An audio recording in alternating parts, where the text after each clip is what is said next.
బూతులతో మాట్లాడించారో దానికి బండారు సత్యనారాయణ మాట్లాడించిన చంద్రబాబు నాయుడు లోకేష్ క్షమాపణ చెప్పాలి. అలాగే మీరు చూస్తే ఆఫీసర్స్ ని గతంలో హోమ్ మినిస్టర్ గా చేసిన సుచరిత గారిని అలాగే నన్ను చాలా వల్గర్ గా మాట్లాడిన ఇప్పటి స్పీకర్ బండారు సత్యనారాయణ గారు క్షమాపణ చెప్పాలి. అలాగే ఈ మధ్య కాలంలో టీడీపీ ఆఫీస్ నుంచి ఒక సైకో చేబ్రోల్ కిరణ్ అనేవాడు భారతీ మేడంని ఎంత అసభ్యంగా మాట్లాడారో మీరు అందరూ కూడా గమనించారు. మరి టీడీపీ ఆఫీసులో అతనితో మాట్లాడించిన చంద్రబాబు నాయుడిని లోకేష్ ని క్షమాపణ చెప్పాలి, వాళ్ళ మీద కేసులు కూడా పెట్టాలి అంత ఘోరంగా మాట్లాడినందుకు. నిన్న మీరు చూస్తే మూర్తి గారి డిబేట్ లో సంబంధమే లేకుండా రేణుకా చౌదరి గారు ఎంత అడ్డదిడ్డంగా మాట్లాడుతుందో మనం గమనించాం. మరి ఆవిడ మీద ఎందుకు కేసు పెట్టలేదు? మూర్తి గారి మీద ఎందుకు కేసు పెట్టలేదు? ఎందుకు బిఆర్ నాయుడు గారు క్షమాపణ చెప్పలేదని నేను అడుగుతున్నాను. ఈరోజు సాక్షిలో మాట్లాడారన్నారు, అదే మాటలు ఆయన మాట్లాడిన విధానం తప్పు కృష్ణంరాజు అనే వ్యక్తి. కానీ అదే వార్తలు టైమ్స్ ఆఫ్ ఇండియాలో వచ్చాయి, అదే న్యూస్ ఈటీవీలో వచ్చింది. మరి వాళ్ళ ఆఫీసుల మీద ఎందుకు దాడులు జరగలేదు? వాళ్ళ మీద ఎందుకు కేసులు పెట్టలేదు? కేవలం సాక్షి మీద ఎందుకు దాడులు చేస్తున్నారు? అలాగే ఎందుకు సాక్షిలో మాత్రమే ఈరోజు కొమ్మినేని గారి మీద తప్పుడు కేసు పెట్టి అరెస్ట్ చేశారని నేను అడుగుతున్నాను. ఎందుకంటే కొమ్మినేని గారి మీద ఎప్పటి నుంచో లోకేష్ కి చంద్రబాబు నాయుడికి కక్ష. గతంలో అమరావతి భూములు 3 పంటల భూములు దోచుకొని రియల్ ఎస్టేట్ చేస్తున్నారన్న క్రమంలో ప్రజలు అక్కడ ఎవరైతే తిరగబడ్డారో, రైతులు తిరగబడ్డారో అవన్నీ కూడా ఆయన తన డిబేట్ లో ప్రజలకు అందిస్తున్నారన్న కక్షతో ఎన్టీవీ యాజమాన్యం పైన ఒత్తిడి తీసుకొచ్చి ఆయనని ఆ ఛానల్ నుంచి బయటకు పంపించారు. అక్కడి నుంచి వేరే ఏ ఛానల్లో ఆయన వెళ్ళినా అక్కడ రానికుండా గేట్లు వేయించారు. సాక్షిలో ఉన్నారు కాబట్టి ఈరోజు ఆయన మీద కక్ష కట్టి ఇటు జగనన్నని భారతమ్మని ఇరికిస్తూ అటు కొమ్మినేని గారిని ఇరికించాలని ప్లాన్ చేయడం నిజం కాదా అని అడుగుతున్నాను. ఎందుకంటే ఈ డిస్కషన్ జరిగింది జూన్ 6వ తేదీ. ఆ రోజంతా ఎవ్వరూ మాట్లాడలేదు. ఆ జరిగిన నెక్స్ట్ సెకండ్ అది తప్పు అని చెప్పి తాను తప్పు చేయకపోయినా సారీ చెప్పారు జర్నలిస్ట్ గారు కొమ్మినేని గారు.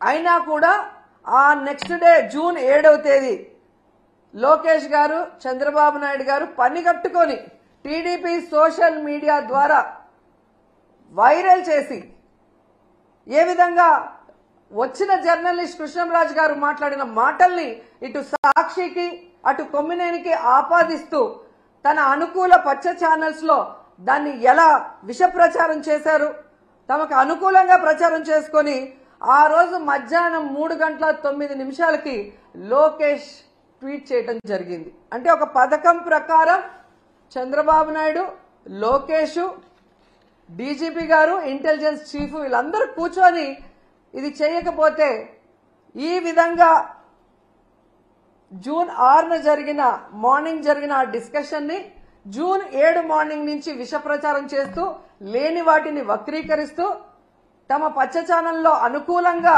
మాట్లాడించుకొని తమకి వైఎస్ జగన్ గారి కుటుంబ సభ్యుల మీద అసభ్యకరమైన పోస్టింగ్లు పెట్టించి రాష్ట్రంలో ఉన్న అన్ని పోలీస్ స్టేషన్లో తెలుగుదేశం పార్టీ నాయకులతో కేసులు పెట్టించి ఆ వ్యాఖ్యలతో సంబంధం లేని సాక్షి మీద దాడులు చేసే విధంగా అందరినీ కూడా రెచ్చగొట్టింది నిజం కాదా అని నేను అడుగుతున్నా. ఆ తర్వాత 3వ రోజు జూన్ 8 అదే ప్రచారాన్ని తమ అనుకూల మీడియాతో కంటిన్యూ చేయిస్తూ ప్లాన్ ప్రకారం మధ్యాహ్నం 1:49 చంద్రబాబు నాయుడు ట్వీట్ చేశాడు, వీళ్ళని అరెస్ట్ చేస్తాను అని. అడిగింది కొడుకు, చేయించింది తమ పార్టీ నాయకులతో కంప్లైంట్లు ఇప్పించి తమ పచ్చ ఛానళ్లతో తప్పుడు ప్రచారం చేయించి పెద్ద మనిషిలాగా దాన్ని కేసు పెట్టి అరెస్ట్ చేస్తానన్నట్టుగా ఈయనతో మాట్లాడిస్తూ అదే పథకంలో భాగంగా పవన్ కళ్యాణ్ ఆఫీస్ నుంచి Pawan Kalyan press note release చేసినట్టు 3:40కి ప్రెస్ నోట్ రిలీజ్ చేయడమే కాకుండా సాయంత్రం 6:45 పవన్ కళ్యాణ్ గారి ద్వారా ట్వీట్ చేయించారు. జూన్ 9 ఉదయం 11 గంటలకి కొమ్మినేని గారిని అరెస్ట్ చేసి కంటిన్యూస్ గా సాక్షి ఆఫీసులు ఎక్కడెక్కడ ఉన్నాయో తిరుపతి, అనంతపురం, కడప, విజయవాడ, శ్రీకాకుళం ఇలా అన్నిటి మీద మూకుమ్ముడిగా దాడులు చేయించారు. ఆ దాడులు చేసిన వీడియోలు, ఫోటోలు చూస్తే మీకే అర్థమవుతుంది. దాంట్లో ఎమ్మెల్యేల భార్యలు, కొడుకులు, కార్పొరేటర్లు, కౌన్సిలర్లు, టీడీపీ నాయకులు స్పష్టంగా కనిపిస్తున్నారు. అంటే ఒక పథకం ప్రకారం చంద్రబాబు నాయుడు కూటమి ప్రభుత్వం చేస్తున్న తప్పుల్ని ఎత్తి చూస్తున్న సాక్షిని,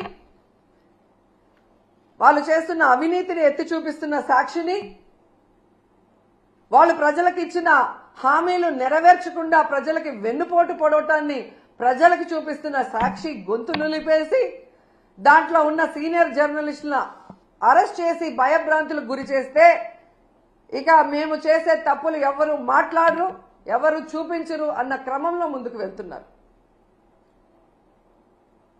ఇవన్నీ కాకుండా కొమ్మినేని వయసు చూడట్లేదు. ఆయన చేయని తప్పుని ఈరోజు ఎస్సీ ఎస్టీ కేసు పెట్టి లోపల పెడితే ఇది ఈ రోజుతో పోయేది కాదు.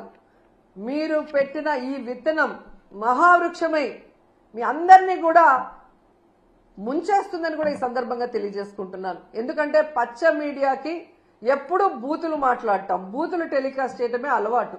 ఇది గతంలో మనం చూసాం. సాంబశివరావు గారు ఎంత ఘోరంగా మాట్లాడతారు, ఎంత నీచంగా మాట్లాడతారో ఈ రాష్ట్ర ప్రజలు సెల్ ఫోన్లు ఉన్న వాళ్ళు యూట్యూబ్ కొడితే అర్థమవుతుంది మీకు. అలాగే మూర్తి గారు ఏ విధంగా వాళ్ళు వైఎస్ఆర్సీపీని అటాక్ చేయడానికే మాట్లాడి వల్గర్గా మాట్లాడించడం మనం కళ్ళారా చూస్తున్నాం. అసలు అంతెందుకు బీజేపీ నాయకుడిని విష్ణువర్ధన్ రెడ్డిని టీడీపీ నాయకుడు కొలికపీడి TV5లో చెప్పు తీసుకొని కొట్టాడు. మరి కొట్టించింది ఎవరు? రాధాకృష్ణ గారా, మూర్తి గారా? వాళ్ళ మీద ఎందుకు కేసు లేదు? ఎందుకు బిఆర్వి నాయుడు క్షమాపణ చెప్పలేదు?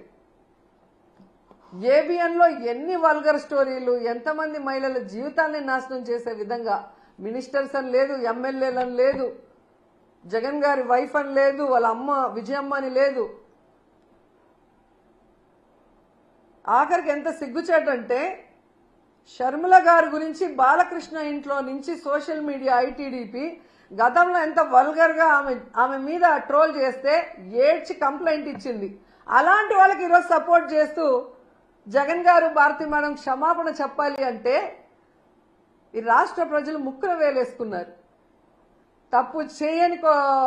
తప్పు చేయని మన కొమ్మినేనిని అరెస్ట్ చేయడమే కాకుండా ఏ తప్పుడు మాటలు ప్రసారం చేయని సాక్షి ఆఫీసుల మీద దాడి చేస్తుంటే వాటిని ఖండించదు ఈ షర్మిల గారు గాని, ఈ రేణుకా చౌదరి. ఇంతమంది ఆడవాళ్ళని రేప్ చేస్తున్నారు, నరికేస్తున్నారు. అలాంటి వాళ్ళ గురించి మాట్లాడరు ఒక ఆడవాళ్ళ ఉండి. కానీ జగన్ గారు, భారతి మేడం గారి గురించి మాట్లాడాలంటే ఒంటికాలతో వస్తారు. ఈరోజు రాష్ట్ర ప్రజలకు తెలుసు జగన్మోహన్ రెడ్డి గారు కానీ, భారతి మేడం కానీ ఏ రోజు ఏ ఆడపడుచు గురించి తప్పుగా మాట్లాడిన దాఖలాలు లేవు. జగన్ గారైతే ప్రతి ఆడపడుచుని ఒక తల్లిలాగా, ఒక అక్కలాగా, ఒక చెల్లిలాగా ఎంత అభిమానంగా